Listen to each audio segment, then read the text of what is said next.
In the latest videos, we have spoken about Islam and why it is true for me as a guidance, but Islam has more truth to it than just Islam, and this is where we will delve a bit deeper into this matter to realize a last comparison.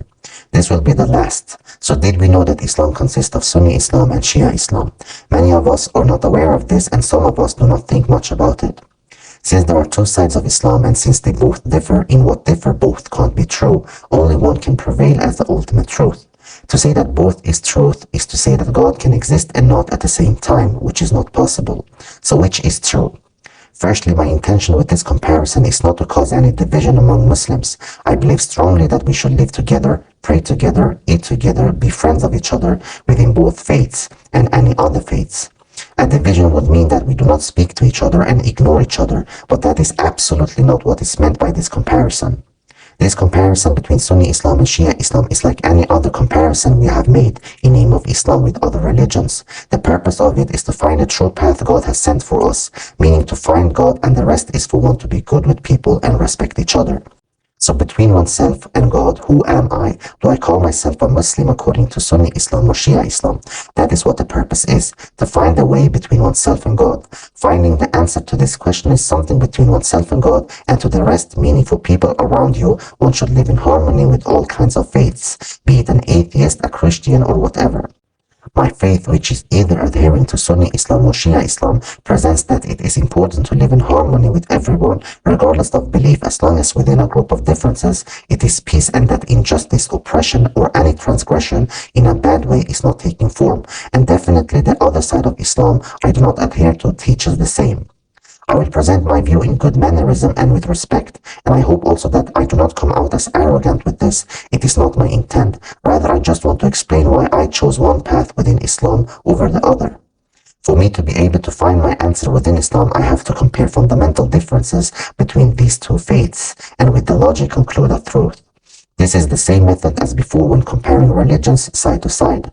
Now, before we go into the fundamental differences, I will mention some common similarities. Both Sunni Islam and Shia Islam believes in one God, and that God has sent prophets from Prophet Adam until Prophet Muhammad, the last and the seal of all prophets for both faiths.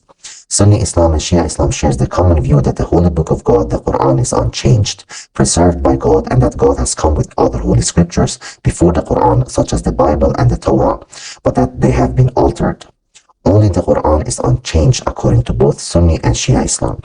Both ideologies believes in a day of judgment, a paradise and a hell, the angels and jinns and other unseen matters. It is important for both a Sunni Muslim and a Shia Muslim to pray the 5 daily prayers, to fast in the month of Ramadan, giving charity, perform Hajj in Mecca if one is able to, and stating the Shahada. In other words, confession of faith, that there is no God except Allah, and that the Prophet Muhammad is the last prophet sent to mankind.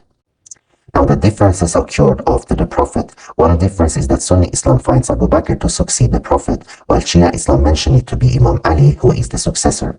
Through choosing which first leader to follow after Prophet Muhammad, we are divided into believing differently regarding the fundamental topics I will now present. So 5 fundamental differences will be discussed to conclude for me the truth in one of them. These are as following. Who is it that chooses the successors of Prophet Muhammad? Is it God or is it people? Are the representatives put on earth each and every time after Prophet Muhammad, the successor so to speak, are they sinless so that it could be stated that throughout all times an authority over its people in the name of the religion is sinless or not? Is there an authority over mankind to all people in the name of the religion or not? And within this topic, it will also be asked if the authorities over the people in the name of the religion are all in contact with God or not. Divine connection or divine authority means here that they are in contact with God in terms of order and or revelation. It will then be discussed if we can ever see God or not. Finally, who is the successor to Prophet Muhammad, Abu Bakr or Imam Ali? For one side of Islam, God is the one who chooses the successors to Prophet Muhammad, that all representatives of God, one in each time from Prophet Adam to Prophet Muhammad, and inclusive the times of the Prophet Muhammad with each successor until our time in Imam Mahdi, is sinless, and that there is a representative for the religion to all times, for these representatives to also be divinely in touch with God. Further, for this side of Islam, God can never be seen. When it comes to the other side of Islam, it is believed that the matter of successorship after Prophet Muhammad was decided by people, that the caliphs, meaning the successors after the Prophet as a representative to the religion, are not sinless, that there isn't a representative over the people for all times, but to most of times, and that not all representatives in the name of the religion are in contact with God, in other words, spiritual leaders. As an example for this side of Islam, the caliphs to come after the Prophet are just political leaders. It is also believed for this side of Islam that God can be seen in an afterlife. As for who the first successor is to Prophet Muhammad, according to each faith, will be discussed in other videos. So of the comparison we have made here, without any analysis, which answer within each topic did your inner self agree upon? One can always call upon God for an answer. God mentions in the Quran to call upon Him, He will answer. But the condition is also that God guides whom He wills. Since the Quran, which consists of other verses, tells us also that God guides whomever He wants. Not always will then God answer regarding guidance if one calls, but at least one should try sincerely, because the very fact that one doesn't know if God will answer or not is the fact one should call upon God.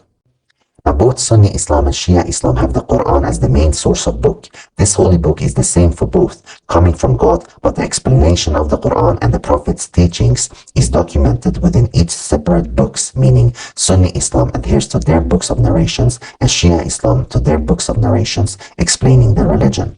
Each faith presents in their books the fundamental beliefs they have, and that is what I will compare and analyze. So to make it understandable, I have brought Sunni Islam's fundamental beliefs in their books and Shia Islam's fundamental beliefs in their books to put them side to side with each other so that I can state what sounds the most logical.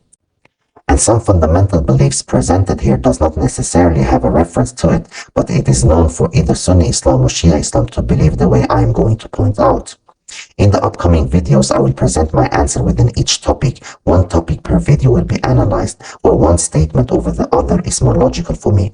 You may agree or disagree with what will be presented here, and has the right to do either. I'm not a judge, rather I will only talk about what I believe to be the truth for me.